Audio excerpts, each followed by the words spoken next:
Nu fer Lisha til Grävar morgen. Klokkan 6 annað kvöld.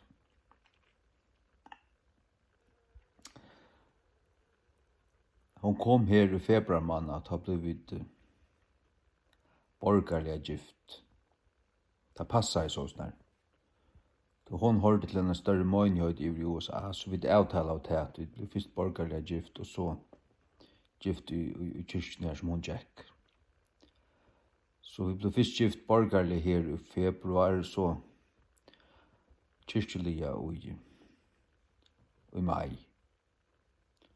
Og da hon har vært her, da hon kom i vratter, 2 veker siden så fikk en stedfest kreft, varst du? Og så, nu 4. desember, hun ferdig. Men da hon vært her i februar måned, i 2 veker, ta kæve, alla tøyna, nekve kæve, i februar måned. Vi blev gift 9. Og så førte en biltur. Vi kørte ut til Tofter, så nian av her, og så førte vi ut til vindmillene. Og her var spår, jeg husker at her gongen nok. Og jeg kørte så snart feien. Og husker ikke akkurat hver, eller hvordan det var, men så var en sånn lagt ned ut, vorst, nok så lengt ut, altså vi kørte nok så fitt ut da, halva løy utlendene, det her løy. Her var spåret, vorst, men tappte var spårene vekk, og jeg kørte nok så kjøtt, jeg husker jeg ser det tjukt ut her, men det var gænga. Jeg fikk meg fer. Hva tente? Bilen bare pura fast, en hekk ordentlig av botten. Altså, leiser upp fra nesten, i kævan,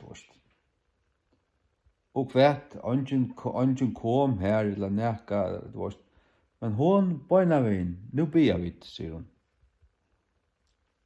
Så hon ber, og alt så skulle einfalt, bøyn fram, utrygg, snakka vi god, her du sagt hva vi der, send onkran, jeg hjelp okkur. Send onkran, tala til onkran. Og så sitter vi her, motoren fra, det var kallt ute, og jeg ongan speka eller nekka. Men vi sitter i 5-20 minutter, og så kommer en bil rett han fyr. Stor kvite biler, og så roper jeg. Han kommer ut, jeg kjenner henne fyren.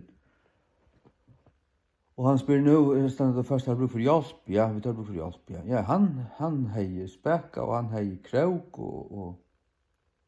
og enda, og alt det her, han kunne hjelpe oss. Så sier han på en av veien, har du biðið? Og jeg sier ja. Det var en tryggvante, det var en baptister som bor i Avvik. Og jeg sier ja. Så sier han, ja, jeg kørte for å bo i Konvaten, for å bo i her på en. Og ut til han kørte for å bo i veien ut til Myllenar, så talar Herren til hans herre. Drei han av inn. Så han stegga i. Og bakka i, og før. Han visste ikke hvor. Men Guds ande tala i til hans herre hjärsta. Og tog kom han, og så spyr han, har du biðið?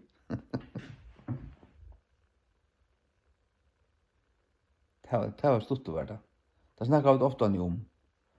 Og det forteller til Guds æro at du skal sutja til at vi tryggvande altså vi bier og han høyrer, og så løyer han, og så arbeider han. Det var det. Og Lisha fikk så kreft, vet du, han ikke bier for henne. Jeg var fasta leier der, og bier for henne. Men Nei, hon får. Så skal man doa at djeva hana upp, og ikkje bebreida seg sjálvun. Ikkje bebreida sinni trygg, jeg kunde gjort meir, jeg kunde fasta meir, jeg kunde fasta i 2 veker, og be, og hva hvis jeg har gjort hatt og hatt og hatt? Nei. Nei.